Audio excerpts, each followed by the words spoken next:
bisa dibilang produk-produk yang kita pakai setiap hari itu bukan sabun loh. 2 minggu setelah saya kasih itu dia nelpon, Yud, ini pakai apa kamu gitu, dia nanya kan, kenapa jadi kinclong bersih-bersih gitu, bulunya kelihatan lebih bersih.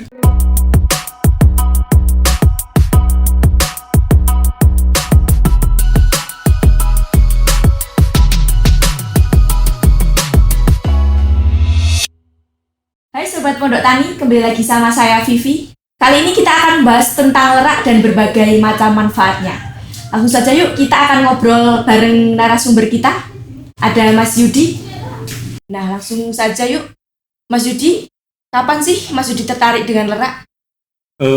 Kalau mulai tertarik dengan lerak itu di akhir tahun 2019-an ya.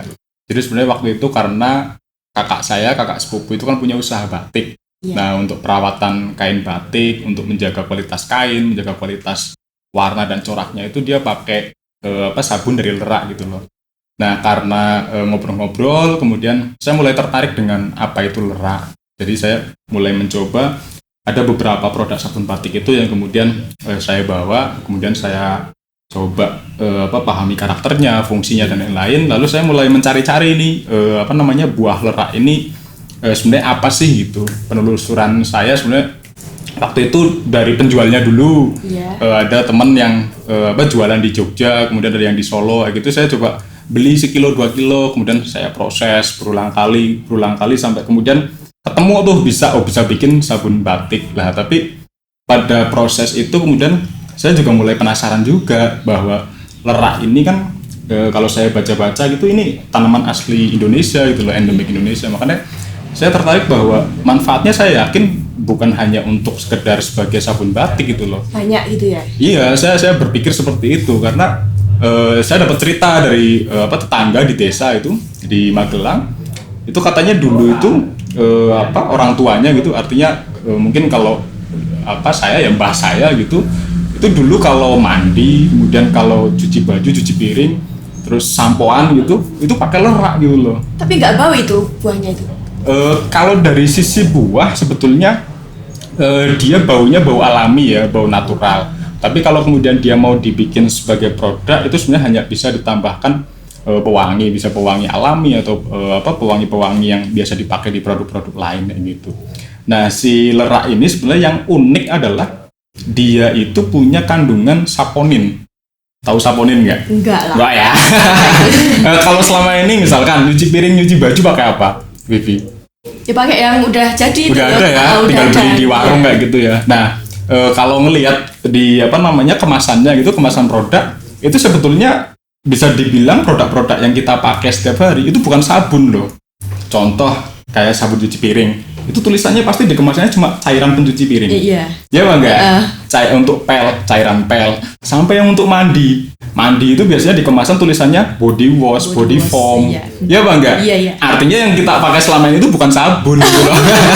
Ini kita kayak ini jadinya minum susu kental manis tapi ternyata bukan susu. Nah, si lerak ini tanpa dengan proses yang ribet, dia punya saponin alami.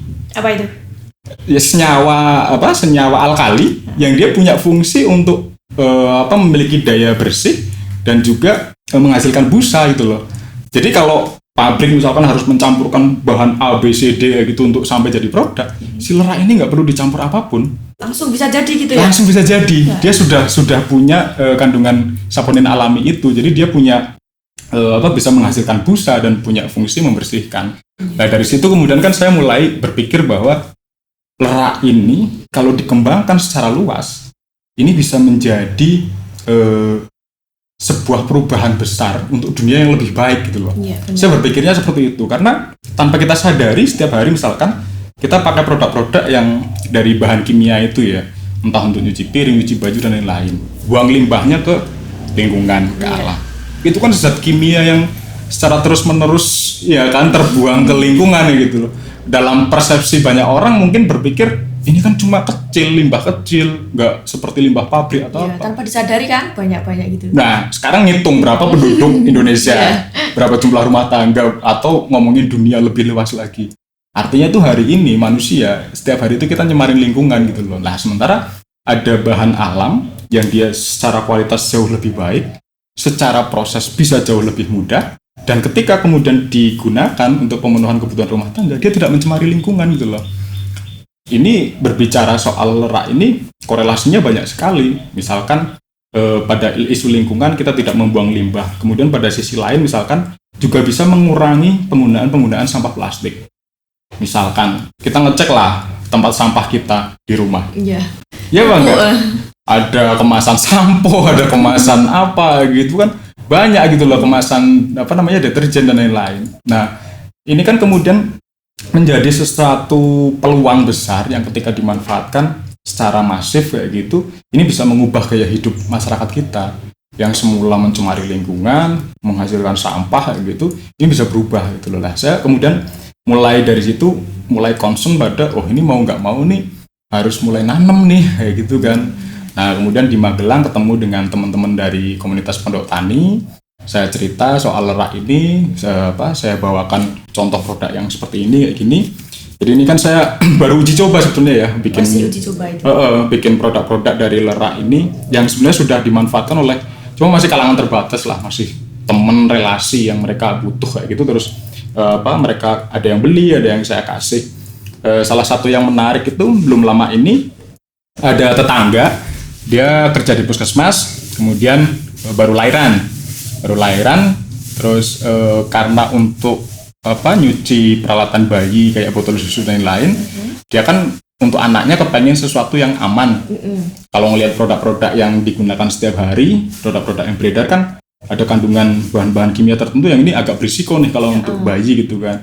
Dia nanya, cerita gitu, Yud, aku pengen nyuci botol bayi sama peralatan untuk anak-anakku tuh yang aman tuh pakai apa sih gitu kan. Nggak sengaja, dia belum tahu sebenarnya aku bikinin dari lerak ini kan. Benar. Terus habis itu tak kasih lah, tak bikinkan cuma dengan lerak ini tak bikinkan.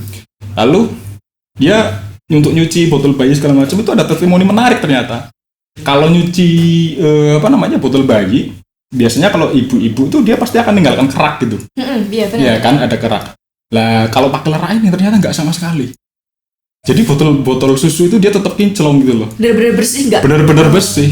Dan pengalaman lain, ada temen gitu di bengkel, dia kan belepotan oli sering ya, entah di bajunya, entah di tangan kayak gitu. Itu kan juga susah. Nah, kemudian ketika saya iseng aja sih waktu itu ada sisa sisa dari produk gitu, tak kasih kan. Ini coba pakai ini gitu kan. Nah, ternyata dari dari proses dia menggunakan itu gampang hilang gitu loh si kotoran oli ini. Dan ini kan sesuatu yang menarik menarik gitu sekali. Banyak manfaatnya kan, nggak cuma buat nyuci, tapi juga bisa buat cuci tangan biar bersih gitu. Nah, di sisi lain saya ketemu di teman-teman Pondok Tani karena fokus di pengembangan pertanian kayak gitu. Saya nyoba juga si lerak ini dibikin insektisida. Jadi untuk penanganan hama di tanaman kayak kutu, kemudian serangga-serangga pengganggu, ada belalang dan lain, itu ternyata bisa juga. Bisa juga. Karena si lerak ini di senyawa saponinnya itu dia punya 3 fungsi penting, Bi. Apa itu? Satu adalah dia anti bakteri, yang kedua adalah anti jamur, yang ketiga adalah anti serangga. Jadi kalau Vivi misalkan di rumah gitu, kan kadang ada semut toh. Kalau ngatasi semut pakai apa? Pakai kapur baru sih. Pakai kapur itu. Nah, kalau pakai lerak itu tinggal semprot aja. Langsung. Mati dia. Karena baunya apa? Enggak, efek saponinnya itu tadi. Efeknya itu. Senyawa saponin itu dia ada salah satu punya sifat racun untuk serangga. Nah, maka kemudian kan ketika dengan banyak manfaat, kemudian keberagaman produk yang bisa dibuat ini kan sebuah peluang besar gitu loh dari si dari si lerak ini. Sementara saat ini kan tanamannya sudah langka. Tanamannya langka. Di desamu masih ada nggak? Nggak ada. Nggak tahu tuh. Nggak tahu kan, baru kenal ini kan. Kalau menurut Vivi pertama kali lihat ini apa bayangannya buah ini? Seperti kurma itu. Kayak kalau dilihat-lihat itu manis. Okay. Tapi kalau dicium itu baunya kecut gitu loh. Mau nyoba nyicip nggak? Enak nggak? Jadi karena dia punya sifat anti racun gitu, sifat racun salah satunya jangan dikonsumsi gitu loh. Tapi sebagai pemenuhan kebutuhan rumah tangga, tadi sifat antibakterinya, misalkan beberapa produk kebutuhan rumah tangga kan selalu dia di brandingnya biasanya ngomongin bahwa ini antibakteri gitu kan. Iya. Nah, tapi kan itu pakai bahan kimia. Lah ini punya antibakteri alami loh. Kemudian ketika untuk anti serangga gitu, saya punya pengalaman menarik itu pernah gini, Vi. Ada temen dia kerja di sebuah peternakan yang lumayan besar di daerah Purwokerto di Kabupaten Banyumas itu. Nah, dia itu karena di peternakannya itu untuk kambing pedaging, itu ada perlakuan atau perawatan untuk hewan itu dimandikan. Jadi kalau di peternakan besar, kambing itu dimandiin. Nggak cuma manusia aja yang mandi lah. Jadi saya baru tahu itu ada informasi seperti itu lah. Dia diskusi dengan saya kan, di peternakanku tuh lagi butuh produk sampo tapi untuk kambing gitu loh. Selama ini dia pakai misalkan kayak sabun cuci piring gitu, dia pakai sabun cuci piring, ternyata kambingnya tuh pada kepanasan, iritasi di kulitnya. Makanya kan kayak manusia juga kadang kalau pakai sabun cuci piring yang biasa gitu, dia kan juga ada bisa iritasi di tangan, ada panas lah, ada apa gitu lah. Di kambing ada efek juga seperti itu. Kemudian kalau pakai sampo yang biasa dipakai manusia, misal kayak sampo-nya Vivi gitu, terlalu mahal gitu kan, biayanya besar gitu kan. Terus dia nanya, apa sih yang bisa dibikin nggak sih untuk produk sampo untuk kambing ini gitu kan. Nah, karena saya juga penasaran waktu itu, tak bikinkan lah dari lerak ini. Jadi saya cuma ngekstrak lerak, kemudian saya kasih pelembab gitu. Sampelnya saya bawa ke sana waktu pulang karena saya kan aslinya Purwokerto ya. Waktu saya pulang ke Purwokerto, kemudian saya kasihkan, ini coba kambingmu mandikan pakai ini gitu loh. 2 minggu setelah saya kasih itu dia nelpon, Yud, ini pakai apa kamu gitu? Dia nanya kan, kenapa kambingku jadi kinclong bersih gitu, bulunya kelihatan lebih bersih. Kemudian kalau di peternakan itu kan mereka berbicara soal standar kesejahteraan hewan ternak itu. Lah ketika si kambing ini kutu-kutunya itu ketika dia dimandikan dengan lerak, kan kutu-kutunya kan hilang karena dari sifat anti serangga itu tadi. Lah ini ternyata si kambing-kambing ini dia jadi lebih nyaman gitu loh, nggak yang kemudian biasanya kan gelisah dia mati ya gitu karena ada kutu gatel nggak bisa garuk. Ya kan, kalau kucing mungkin bisa garuk-garuk ya. Kambing pernah lihat kambing garuk-garuk nggak bisa. Nah, kalau si kambing ini ada kutunya, dia kan nggak nyaman secara hidupnya. Ternyata juga berpengaruh pada konsumsi pakan dan berpengaruh juga pada penggemukannya. Jadi produktivitas dagingnya itu menjadi nggak terlalu optimal gitu loh. Nah, makanya ketika kemudian teman saya kasih produk dari lerak itu, dia penasaran ini apa nih yang kamu pakai gitu kan. Terus saya ceritakan kalau ini dari lerak apa segala macam. Cuma ketika kemudian karena dia kapasitasnya sudah gede, dia minta suplai ke sana, saya nggak bisa menyanggupi karena untuk mencari bahan baku buah lerak ini saat ini sudah langka. Adapun di pasaran misalkan di pasar Jogja atau Solo itu harganya sudah terlalu tinggi gitu loh. Sementara kalau untuk standar pembuatan produk misal sekelas UMKM atau kita berbicara jauh lebih besar nanti misalkan jadi industri, ini kalau harganya dengan harga pasar yang sekarang nggak jadi gitu loh. Untuk masa mau bikin sabun cuci piring segini mau jual harga berapa gitu loh kalau harga. Makanya dengan teman-teman di Magelang di Pondok Tani, alhamdulillah banget gitu ketemu teman-teman yang responsif. Kemudian ketika saya cerita soal lerak ini tertarik untuk ikut mengembangkan, walaupun kemudian baru mengenal, baru dapat ceritanya sekilas kayak gitu. Nah, makanya sekarang yang dilakukan oleh teman-teman di Pondok Tani adalah sekarang fokus pada penangkaran bibitnya, kemudian nanti ada pada penanamannya, dan harapannya ke depan itu nanti misalkan ada satu desa gitu atau satu komunitas mereka yang nanam gitu, nanti juga kita ajari cara bikin produknya. Jadi ke depan misalkan kayak Vivi, sekarang umur berapa Vi kamu? Rahasia dong. Ah, masa sih kok rahasia? Jadi misalkan kita tanam hari ini gitu, ke depan ketika mulai panen, ibu-ibu PKK di desa atau apa gitu. Berapa tahun itu kira-kira kalau panen? Kalau normal, dia tanpa perlakuan apapun itu kisaran 5-10 tahun, dia baru bisa berbuah.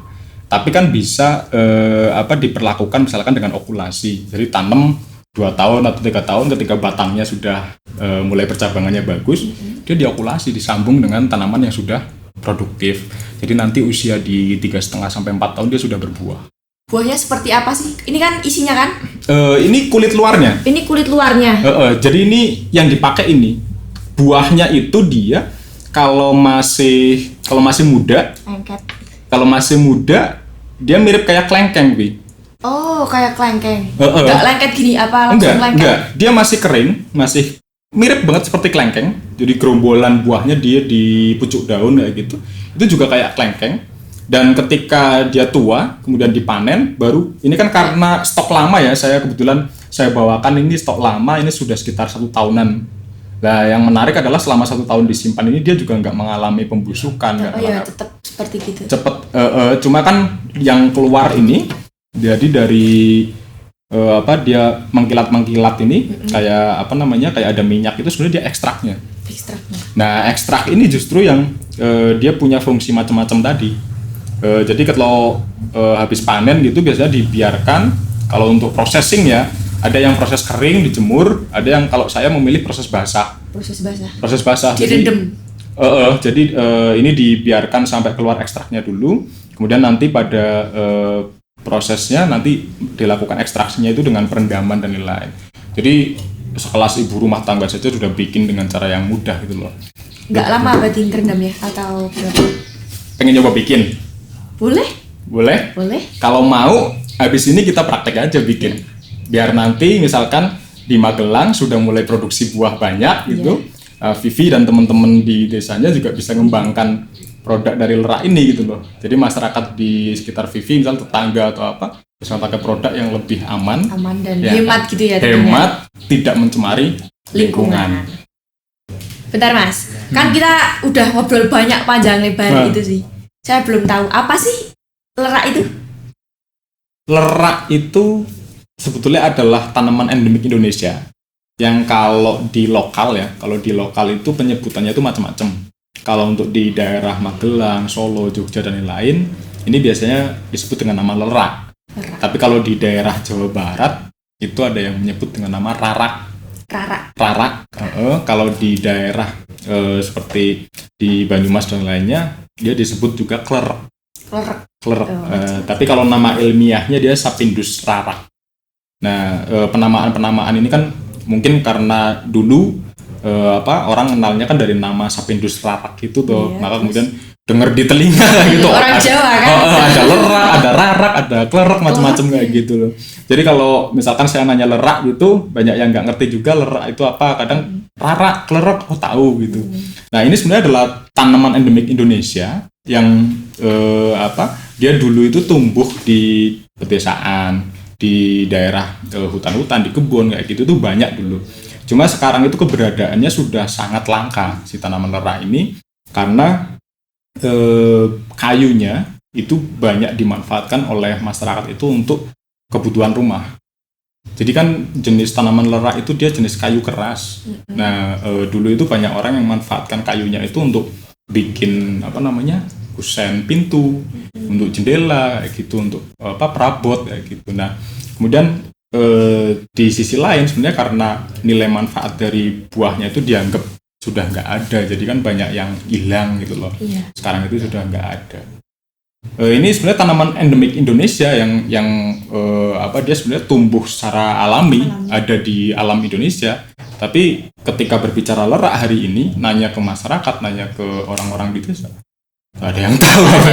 Nggak ada yang tahu. Tapi ini bisa ditanam atau enggak? Karena dia memang asli Indonesia ya, jadi sebenarnya alam Indonesia itu menjadi tempat yang subur untuk untuk ruang hidupnya si lerak ini. Dan yang menarik dari tanaman lerak ini, dia adalah tanaman yang bisa menjadi pilihan untuk tanaman konservasi. Jadi si lerak ini, dia misalkan Vivi punya lahan gitu ya, punya pekarangan apa, dia tandus gitu misalkan, atau kemudian daya serap terhadap airnya, daya simpannya terhadap air ini kurang gitu loh, nggak bagus gitu. Ketika ditanami lerak gitu misalkan, itu menjadi bagus karena si tanaman lerak ini di akarnya. Jadi ketika ngomongin akar, dia punya 2 sifat yang bagus. Yang pertama adalah sebagai penahan longsor. Jadi untuk daerah-daerah yang sebenarnya punya potensi longsor, itu ketika ditanam lerak dia bagus karena si akarnya ini dia ngiket gitu. Dia membantu ngiket material di tanah.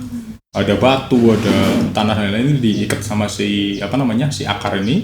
Nah, di sisi lain dia punya sifat untuk memperbaiki sifat tanah yang tadi saya cerita soal dia memperbaiki daya resap air, kemudian daya simpan air. Jadi ketika lahan tandus ditanami lerak, itu nanti dia akan menjadi lahan yang bisa menjadi pulih, menjadi subur. Nah ini kan menjadi peluang yang bagus gitu loh dari tanaman lerak ini. Kemudian dari sisi kayu dia punya nilai ekonomi yang tinggi sebenarnya. Tapi harapannya sih ketika orang nanam lerak bukan orientasinya untuk diambil kayunya ya, tapi dimanfaatkan buahnya gitu loh. Karena kalau diambil kayunya ya sama aja dengan tanaman yang lain. Orang nanam berharap bahwa nanti panen kayu. Panen gitu. Kayu enggak kalau buahnya juga banyak manfaat gitu. Makanya proses edukasi, pembelajaran ke masyarakat yang mulai tertarik untuk nanam lerak, entah itu hanya sekedar ngisi pekarangan, untuk jadikan pagar di kebun, atau tadi misalkan ada yang tertarik komunitas untuk konservasi, untuk di penahan longsor, ataupun kemudian untuk memperbaiki sifat tanah di lahan tandus. Nah, kemudian kita juga mulai membantu untuk edukasi bahwa lerak ini ada manfaat besarnya. Yang tadi udah kita bahas banyak hal itu ya soal lerak itu. Nah, jadi ini salah satu produk dari si lerak itu. Kalian mau tahu nggak cara buatnya? Langsung saja yuk.